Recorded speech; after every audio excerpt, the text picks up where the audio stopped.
Hello and welcome to my YouTube channel. My name is Naomi James. I am a registered nurse and I am a clinical nurse educator. I am also the founder and the creator of NaomiJamesRN.com.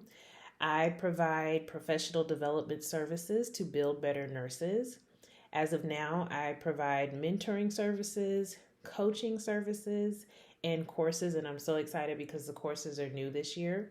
If you head over to my website, NaomiJamesRN.com, you can enter into the mentorship program. If you are a new grad RN and you need confidence building, you need one-on-one coaching sessions to help you integrate into the nursing profession and get ready to be a professional RN. You can start coaching services with me if you are interested in entering into the peri-anesthesia nursing setting to be a PACU nurse, because I'm a PACU nurse by trade.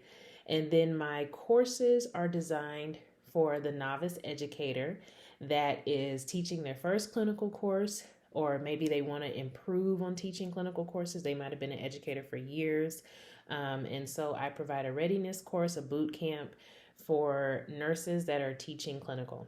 So I'm excited to share those services, and I want to jump right into this video. I get a lot of questions, a lot of inquiries about the orientation process, especially during this time of year, because this is the time of year where people are going back to work, going back to school. A lot of new grads or new hires, they're entering into the nursing profession. And then even seasoned nurses like myself, for some reason, there's always a job shift and change during the fall season, right? Even though July isn't the fall, but it's something between July, August, and September that is just like a transition, new integration, out with the old, in with the new process, right? So I tell everyone, whether you're a seasoned RN or whether you are a new grad, orientation takes time, especially for an RN, because you're having two parts of the orientation process. So you have to be oriented as a employee, right? You have to learn how to be an employee with that company, with that facility. And then you have to be oriented as a clinician, right? As an RN. So usually those are separate, and sometimes they can be extensive. So let's just start with and I always take notes. I'm a note taker. So with your new hire orientation process, you can look at about 2 weeks, okay, just to be onboarded with the facility that you're working at. You have some facilities who've gotten it shortened down to about a week, but most of the time it takes about 2 weeks, right? And it's going to start according to your start date. So usually you should have gotten like a letter, a confirmation letter with your new hire start date on it. And that date is the date that says you became an official employee of this hospital. And so a lot of times they try to coordinate your start date with the day that you're going to go to orientation, right? So your start date is, I don't know, Monday, July 18th. That's the day that you're going to go to orientation for the facility. Okay. So the good part about that is you should be going to orientation either virtually or in person, and you should expect for that process to be long. It could be an 8-hour class or a 10-hour class. You should get paid for it, and you're going to get general information. And that's annoying for nurses because we want to know about the nursing stuff, but you're going to get general information, right? The mission statement, why the facility is a facility, what they do, what patients they serve, their different locations, the CEO, the policies, the procedures. You're getting just general information about payroll, about your paycheck, about scheduling your hours, your time card, where to eat, so just very, very general stuff. Okay. And then after that orientation, usually they'll send you an email, or even in orientation, if it's in person, they will give you tasks to complete. And those tasks are actually, or they can feel extensive, especially to a new grad. Okay. So if you're at a very organized facility, like let's say a teaching facility, they will outline those tasks for you. They will tell you when you're going to complete them, where you're going to complete them, the days, the times, everything. At a different facility that might not be that organized, they're basically going to overwhelm you with a whole bunch of tasks that you have to complete and give you like a deadline of when to get them all done. And they're going to let you decide which one you rank priority and how you'll get it done. Okay. Typically, the task will include getting your badge, right? You got to have a badge, you got to have an ID card, getting computer access and computer training, doing your clinical orientation, doing your skills check off, getting your paperwork completed, and then doing some type of training modules if those training modules are required at that facility. Okay. But you're going to have a lot of tasks to complete. And usually all those tasks have to be completed before you're like officially ready to just work on your own and do your own shifts. Okay. So if you're a seasoned nurse, you might not have as many tasks. If you're a new grad, you probably have a lot of tasks, and it's going to be more time on top of the onboarding.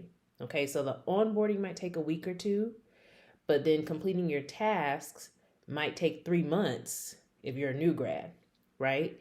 Might take 2 weeks to 1 month if you're a seasoned RN. So what I tell everyone is make a binder, or you can do a folder with dividers, whatever fits your budget. I'm a binder person. 1-inch binder with, tabs is great for me. And my tabs are the same for every job, right? And I've had a lot of PRN jobs because I love working PRN. So my tabs are the same for every job. So tab 1, new hire on board. So that's all the information that you got to be a new hire, to be onboarded at that facility. I make a tab to put all that information. I print out the emails, whatever information I have for being a new employee, I put it all under that tab. Tab 2 is for payroll. My paycheck is very important to me, and it's usually important to every nurse. So I have a tab for my payroll because I want to know who to contact if I have questions about my paycheck, how to break down my paycheck, making sure that my pay amount is, matching what I was told. My hours are matching. My deductions make sense. My W-4, my W-2. So I have a payroll paycheck tab. Okay. Then I have clinical orientation. Why? Because clinical orientation is completely different from you onboarding to the facility. Okay, so remember that you're going to have a facility orientation where you're going to be in orientation with anybody from guest services to employee health, and then you as an RN, and then you'll specifically have clinical orientation with just nurses. Okay, so that's tab number 3, clinical orientation. Then tab number 4, I make a contacts tab. So that is everyone who has given me their contact information.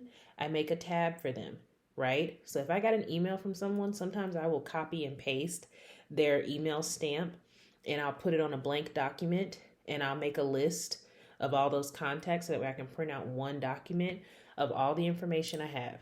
The educator, the manager, the department supervisor, the charge nurse, payroll, HR, whoever I have contact, security, whoever I have contact information for, their location, their office location, their number, I put it under the contacts tab. And then the 5th tab is my access tab. So that's all the accesses that I need. My employee ID, my email, my login for the computer system, break room code, whatever access numbers I have and that I need to use, I make a tab for it. Now for security purposes, it's your binder. You shouldn't be leaving it anywhere. You shouldn't be giving it to anyone. So you should secure it just like you secure your cell phone. So that's how I take it with security, putting it in a binder. But that works for me, okay? You could also, save it in your email and make tabs like that. It just depends on whatever works for you. But I'm still like a paper binder person when it comes to organization. So then a lot of people ask me about the clinical orientation, especially new grads. They get freaked out. They think they're going to get tested. So you're going to have nurse educators that are going to tell you that you're not going to get tested, but that's not really true. They are evaluating you. It's not necessarily a pass or fail because you're already hired, but to a certain extent, they have to evaluate your competency, right? So almost every clinical orientation is evaluating the same things. Certain skills, like can you start a Foley? Can you start an IV? Can you safely do a central line dressing change? Do you know how to perform in a code, right? And so a lot of Registered nurses can get frustrated with that, especially if they don't use that skill. So, for example, as a PACU nurse, I do not start IVs typically, and I don't do central line dressing changes. Okay, so, but I still have to know how to do that skill. Why? Because CMS, Medicare, Medicaid, if they're going to charge a hospital money for a nurse doing something wrong, it's going to be related to those skills because those skills can cause hospital acquired infections, they can harm the patient. So every nurse who's a clinical bedside nurse has to know how to do those skills. So go ahead and prepare yourself, brace yourself for knowing that when you go to your clinical orientation, your skills check off, you're going to have to know how to do those skills. Okay. Then you should usually have like an onboarding packet that's going to tell you all the other skills that you're going to have to get checked off. Okay. And that could be from a charge nurse. That could be from someone orienting you. That could be from a preceptor. And that usually takes longer. So like I said, a seasoned nurse could probably get checked off in like a day, maybe 2 weeks, maybe a month. A new grad might take you about 3 months to get checked off on your whole packet. Okay. And then also really facility specific. So when I was a new grad, this is years ago, over 12 years ago, I worked in a level 1 trauma step down at a teaching hospital. So not only did I have to be onboarded as an employee, not only did I have to go through clinical orientation, but I was in a new grad residency program. And working in a critical care environment, I had to go through like a learning academy. It was called ECHO, Essentials of Critical Care Orientation for Nurses. It was hosted by the AACN, and it was almost like being in nursing school. There were learning modules and courses that I had to take, like 6 months. So it just really depends on what kind of nurse you're going to be and how extensive your training is. Okay, so you could be sitting beside someone who's been a nurse for 5 years, who's being hired for a PRN position, and maybe they have only 20 learning modules to complete, right? Maybe you have 60. Well, it just depends on where you're working in the hospital, what kind of work you're going to be performing, and what type of nurse you are.